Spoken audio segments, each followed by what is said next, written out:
मुझे जब मैं दिल्ली गई हूँ ना, तब इसके भाइयों ने नाम से बोला है कि हम तो मुसलमान हैं, हमारा तो काम ही यही है कि तेरी जैसी तो लड़की हमने कितनी आई और कितनी गई। जब और लड़की हमारा कुछ नहीं उखाड़ सकती तो तू क्या उखाड़ लेगी? तुझे छोड़ तो रहे हैं, जो तेरे पेट में बच्चा है और जो तू अपनी बहन के बच्चे पाल रही है, हम उनको सबको मार देंगे अगर तूने किसी से कुछ भी कहा तो बोला ज्यादा बोलेगी तो दिल काट के फेंक देंगे, हमारा तो काम ही यही है। उसके भाई ने मेरे साथ रेप किया, प्रेग्नेंट थी मैं तब भी। सर मैं गुड़गांव में जॉब करती थी, वहाँ पे मैं गार्ड की जॉब करती थी, मेरा आना जाना सर मंदिर में रहता था, मैं जाती थी तो ये मुझे वहाँ मंदिर में मिला। हम लोगों ने बातचीत हुई, बातचीत होने के बाद इसने अपना मुझे राजगुप्ता नाम बताया। मुझे इसकी आदत है, व्यवहार बातचीत करने का तरीका अच्छा लगा तो इसमें हमारे लोगों की बातचीत होने लगी। कुछ टाइम के बाद मेरा जॉब पे लड़ाई झगड़ा हो गया सैलरी को लेके, तो मैं अपने घर आ गई। घर आने के बाद में हम लोगों की बातचीत तो थी फोन पर। इसने बोला क्या हो गया, मैंने इसको बताया ऐसे ऐसे बात है कि जॉब वगैरह करती थी इसलिए थोड़ी दिक्कत हो गई।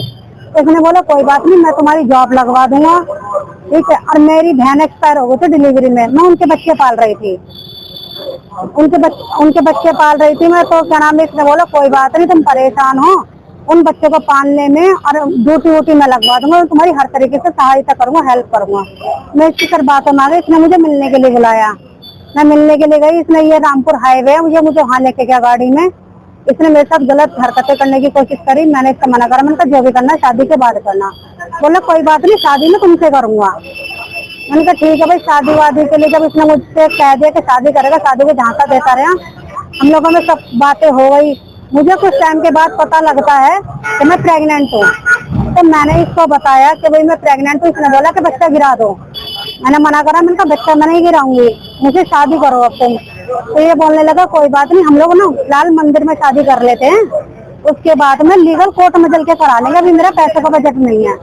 मैं इसकी बात में एग्री हो गई, मैंने कहा ठीक है। हम लोगों ने शादी कर ली, मेरे पास फोटो वोटो सब है, फोटो वीडियो सब है, हम लोग ठीक ठाक खुशी से रह रहे थे। उसके मैंने जो है सोशल मीडिया पे वो फोटो वीडियो भेजी, वो इसके इंस्टा के लिंक से हम लोग जुड़े थे, तो कहीं ना कहीं इसकी फैमिली में पहुंच गई होंगी वो वीडियो। तो वो वीडियो पहुंचने के बाद मेरे पास फोन आया, कैसे आया कहाँ से आया पता नहीं, मैं नंबर दिया या नहीं, मेरे पास फोन आया। फोन आने के बाद इसका भाई मुझसे बोलता है कि जो तुम्हारे साथ लड़का है फोटो वीडियो में, कि तुम इसको जानती हो? मैंने उससे बोला हाँ जानती हूँ, वो मेरा हस्बैंड लगता है। तो बोला ये तुम्हारा हस्बैंड कहाँ से हो गए? तो मेरा भाई, अभी हमने उसकी शादी नहीं करी है। तो मेरा इसके साथ झगड़ा हुआ, मैं पेट से थी उस टाइम पे, मेरा इसके साथ झगड़ा हुआ। तो मैंने इसके भाई से बोला, इससे बोला, मैंने कहा मुझे आप लोगों से मिलना है। तो इसके भाई ने हमें दिल्ली बुलाया, दिल्ली मोदी नगर ये मुझे लेके गया। इसने रास्ते में मुझसे बोला कि तुम अपनी मांग का सिंदूर मिटा दो। हमने कहा कि सिंदूर नहीं मिटा सकते क्योंकि हमारे हिंदू कास्ट में ये चीजें नहीं होती हैं। तो मुझे कहीं ना कहीं थोड़ा डाउट हुआ। इसने बोल दिया कि ऐसा कुछ भी नहीं है, कि वो तो थोड़ी गर्मी पड़ रही है, मैंने इसी वजह से कहा। ये मुझे अंदर फ्लैट में लेके गया, घूंघट करा के, मैंने किसी ना फ्लैट और ना फ्लैट का नंबर वगैरह मुझे जो देख पाई।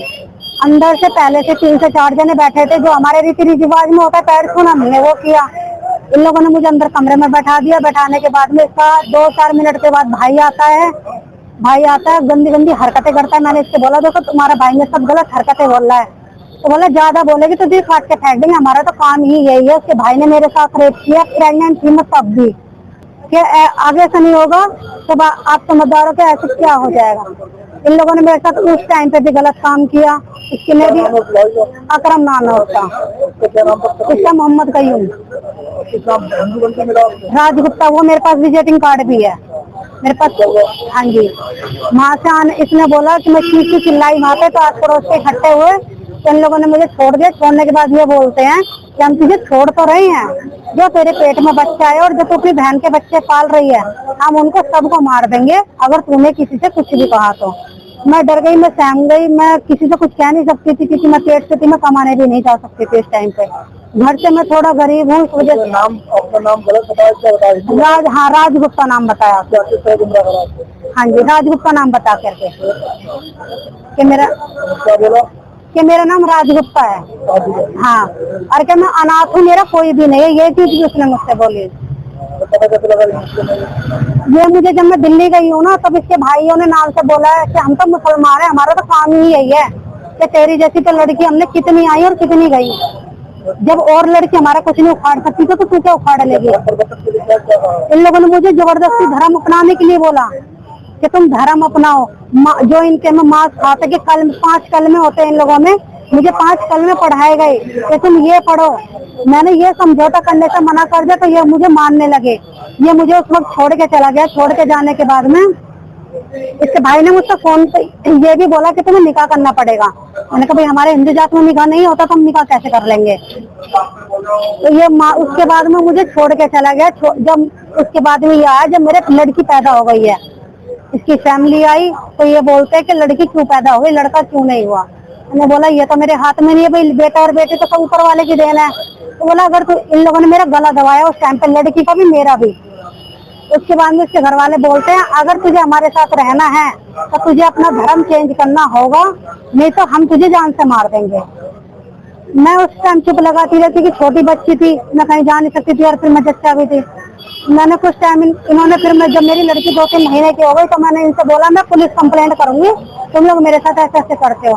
तो इन लोगों ने इसने बोला कि तुम कंप्लेंट मत करो, मुझे एक एफिडेविट पे एक लिख के भी दिया कि हम तुम्हारे साथ कुछ नहीं करेंगे, बाकायदा खर्चा डालेंगे, बाकायदा खर्चा डालेंगे, सारे काम करेंगे, तुम किसी से कुछ मत कहना चाहते। कहाँ से रहने वाला है? मुरादाबाद संभल। आप कहाँ की हैं? मैं सीवीगंज की हूँ। आपको क्या कर रहे हैं?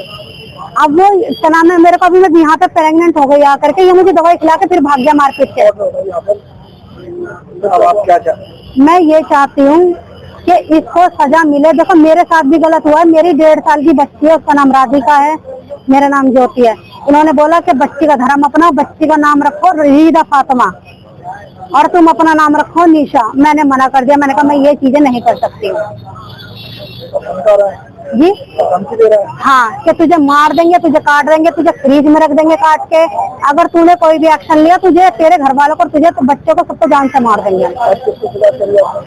मैं सीवीगंज थाने में गई थी, सीवीगंज थाने में मुझसे ये बोला गया कि तुम जब दिल्ली क्या नाम है सारी घटना दिल्ली की है तो तुम दिल्ली जाओ।